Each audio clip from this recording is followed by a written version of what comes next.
साथियों, आज हम बात करने वाले हैं पौष महीने की पुत्रदा एकादशी की।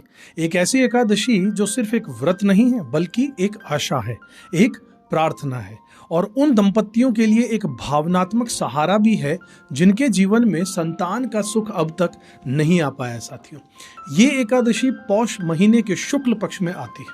साल 2025 में ये एकादशी 30 दिसंबर मंगलवार को पड़ने वाली है। एकादशी तिथि की शुरुआत उसी दिन सुबह 7:50 से हो जाएगी और इसका समापन अगले दिन यानी कि 31 दिसंबर की सुबह 5 बजे होने वाला है। इस व्रत का पारण 30 दिसंबर को सुबह 12:47 से लेकर 2:55 के बीच में किया जाएगा। साथियों, याद रखिएगा, ध्यान रखिएगा, पारण हमेशा सूर्योदय के बाद और द्वादशी तिथि के भीतर ही किया जाता है। हरिवासर के समय पारण नहीं किया जाता। ये नियम बहुत महत्वपूर्ण माना गया है, इसलिए इसका विशेष ध्यान दीजिएगा। अब जरा क्योंकि सिर्फ तारीख और समय जान लेना ही काफी नहीं होता है। एकादशी का असली प्रभाव तब शुरू होता है जब इसे भाव से, पूरी श्रद्धा, पूरे मन से किया जाए, पूरे तरीके से किया जाए। जब व्रत सिर्फ शरीर का नहीं मन का भी हो तो पौष पुत्रदा एकादशी को भगवान विष्णु यानी कि श्री हरि की पूजा की जाती है।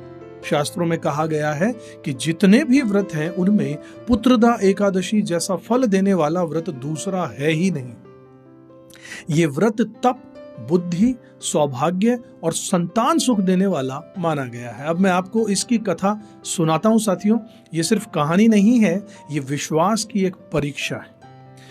महाभारत काल की बात है। अर्जुन भगवान श्री कृष्ण के चरणों में विनम्र होकर पूछते हैं, हे मधुसूदन, पौष मास के शुक्ल पक्ष की एकादशी का क्या महत्व है? इसका नाम क्या है? इसकी पूजा विधि क्या है? और इस दिन किस देवता की आराधना की जाती है? श्री कृष्ण ने मुस्कुराते हुए कहा, हे अर्जुन, पौष मास के शुक्ल पक्ष की एकादशी को पुत्रदा एकादशी कहा जाता है। इस दिन विधि पूर्वक श्री हरि का पूजन किया जाता है और इस व्रत का प्रभाव इतना गहरा है कि ये भक्त को संतान सुख के साथ साथ मोक्ष तक का मार्ग दिखा देता है। अब भगवान श्री कृष्ण अर्जुन को एक गाथा सुनाते हैं। प्राचीन काल में भद्रावती नाम की एक नगरी थी।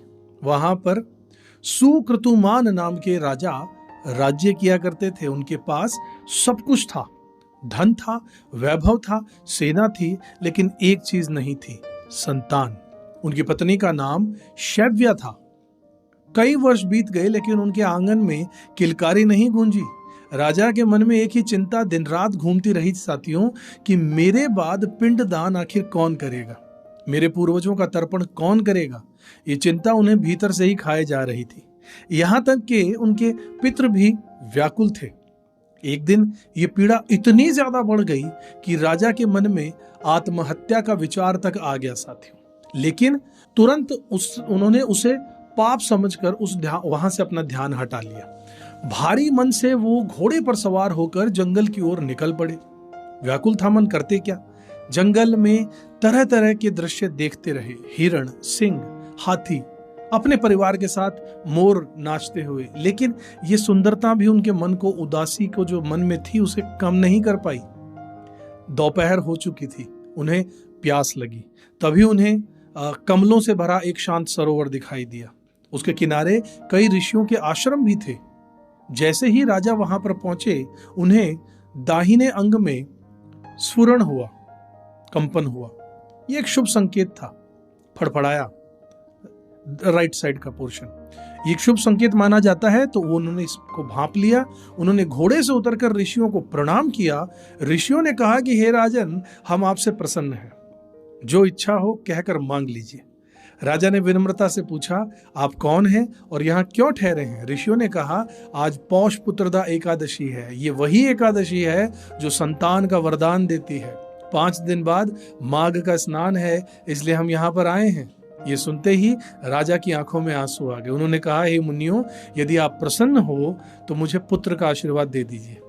ऋषियों ने कहा, हे राजन, आज पुत्रदा एकादशी का व्रत रखो।